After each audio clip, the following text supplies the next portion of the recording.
After installing App Game Kit, I choose here the download content and then added here the media folder. I also added here the preview window so you can see the content I'm previewing and it doesn't interfere with my recording setup. So how do I get here? I have here the media packs from the assets we bought, and now we can see here other things like keyboard buttons and so on. So this is the environment.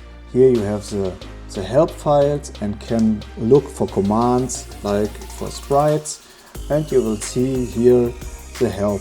This works all without internet connections needed. Let's do our first project. Create a project and say my game, it will be great.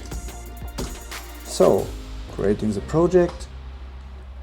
Now we can change here the size of the output.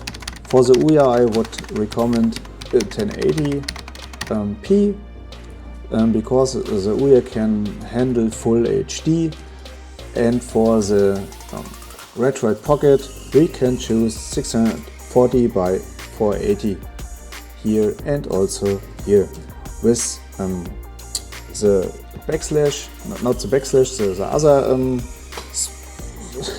stroke. We can have comments. And so this is the first setup. I also will show you one more command, that's str. We now see here the help.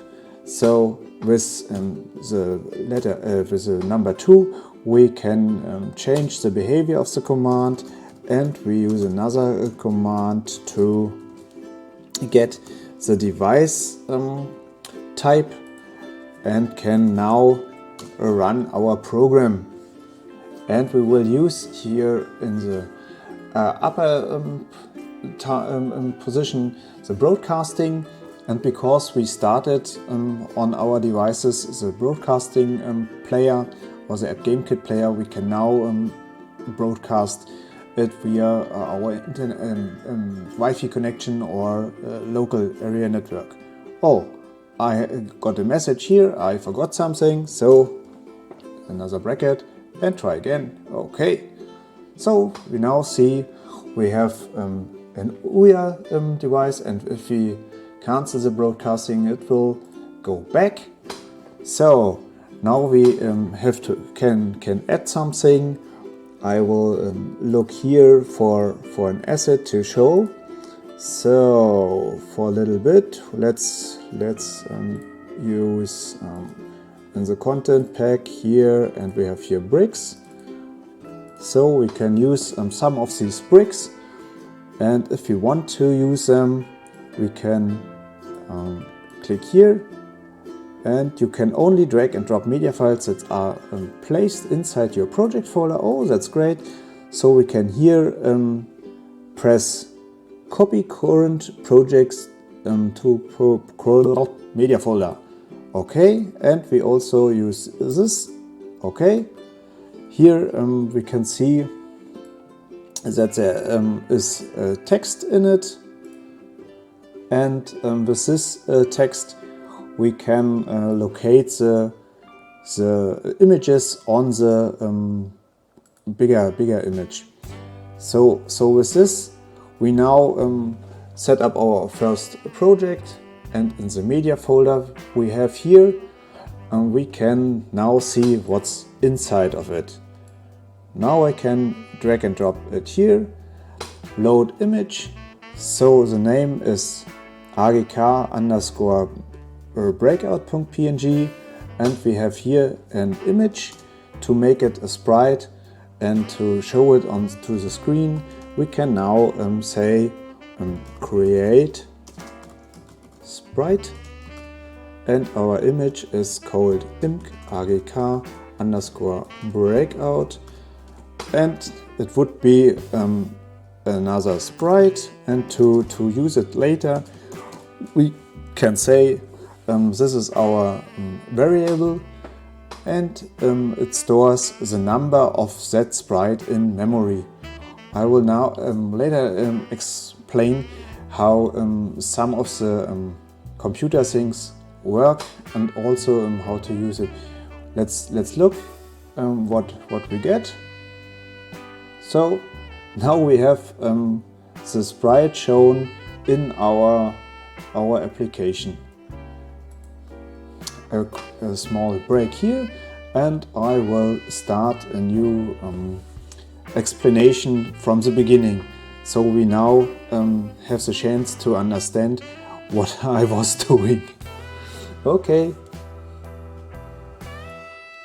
So if you not know how to get here, this was by helping here the DLC folder you would get here, and also you copied the AGK player. That's the same folder nearly where you find these things, and you can add here another locations from your computer. So to create a subimage, we say image pedal equals load subimage, and now we use the image from before as a parent image. That's breakout, and we now use the name of our subimage.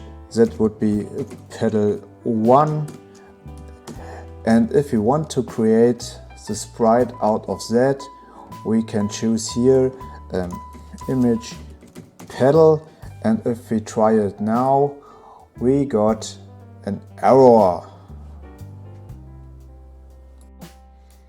So why do we get this error message here? This is because here it stands txt and not only txt. What can we do? We can open it in the Explorer and rename it. So I will rename the file, and now we can say refresh. Here we have now another file name, and we try it again. But we have to start the player again. So, and try. Now we have only the pedal in the upper left, and to change another thing, we can add joystick commands. So how we add joystick commands? This is very easy. We now say for 1 for j, we say equals 1 to 4. Why do we do this? This is to prove if any of the 4 controllers, possible controllers, is on the OUYA. We also can use it for other things. So now we try if get raw joystick exists. This is this one, and we use the variable j. This variable will have the numbers 1, 2 to 4 in it in every loop. This is here done. And if it exists, we now can try out get raw joystick access, and our joystick has on the OUYA two sticks with x, y is the first one, and rx, ry is the second one. So we now could use x and use this with j, and say our sprite has to be in another position, and say set sprite position here, and we now say our sprite has the name SPR. This was defined here in the button before. And to change the position, we would have fx and fy. So we now can say we want to get the sprite position from before and use it by speed. We didn't define speed yet, so we can define it here and say speed equals 30 for this moment, and for the another we also copy this one and say the same, but now we choose epsilon and we will try this. Whoa! So next, if, and we need and if. So why does it not work? It's easy. So we had a frame rate, and this will be so little that we have to say get frame time.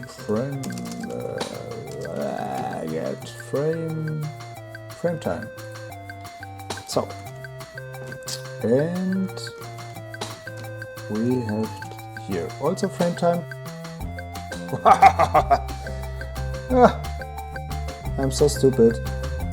So here we need plus, and we also need here a plus, not a multiplication.